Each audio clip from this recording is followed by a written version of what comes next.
Mampitohina ho aminareo hatrany ny fahasoavan'i Jesosy Kristy ry havana. Andeha hiaraka hivavaka isika. Ry Tompo Rainay any an-danitra aho, indray ny hafalianay tafahoana aminao amin'ny maraina tahaka izao. Satria tsy misy Tompo atom-pisianay eto an-tany afa-tsy ny hanome voninahitra anao ho vavolombelonao Jesosy Kristy.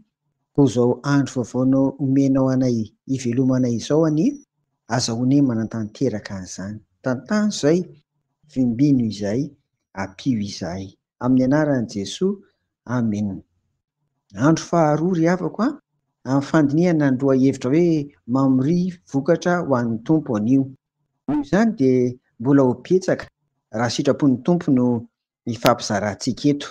Anio ary dia andeha hiainga amin'ny teny nataon'i Jaona mpanao batisa isika hoe: koa mamoaza vo mendrika amin'ny fibebahana ianareo. Matthieu 7:15. Ny vokatry ny fibebahana ry havako no heveriko ho iray sy fototry ny fiainam-panahitsika kristianina tsara indrindra. Vokatra tsara atolotra ho an'ny Tompo. Ao anatin'izany fibebahana na ny fiovana tanteraka izany dia tsy inona akory fa ny fiovan'ny toe-po sy ny saina amam-panahy. Ilay nakamamy sy nifikitra tamin'ny fahotana iny dia lasa tsy tia an'izany intsony fa mandeha amin'ny lalam-baovao. Ary ny tena zava-dehibe amin'ny vokatry ny fibebahana dia ny fanonerana.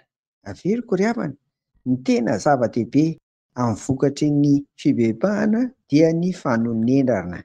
Manolotra an'izay ratsy vita. Jereo ary ny tantaran'ny Zakaeusy ao amin'ny Luka 8:1-11 hoy ary izy tamin'ny Jesosy eo amin'ny 15 hoe: nindro Tompoko, ny antsasaky ny fananako omeko ho an'ny malahelo.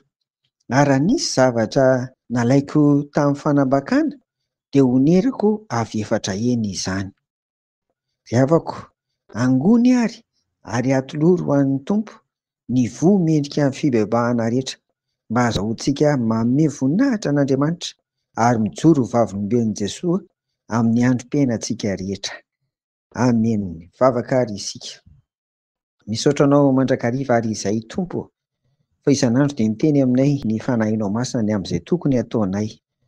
Koa ampio izay, tario amin'ny alalan'ny fanahy masina mba tsy hanamarintena Tompo, fa dia hiaiky tokoa ny fahotanay ka handeha amin'ny lalan'ny fibebahana, dia hanolotra izay ratsy sy izay rehetra tsy mety mba ho voninahitrao.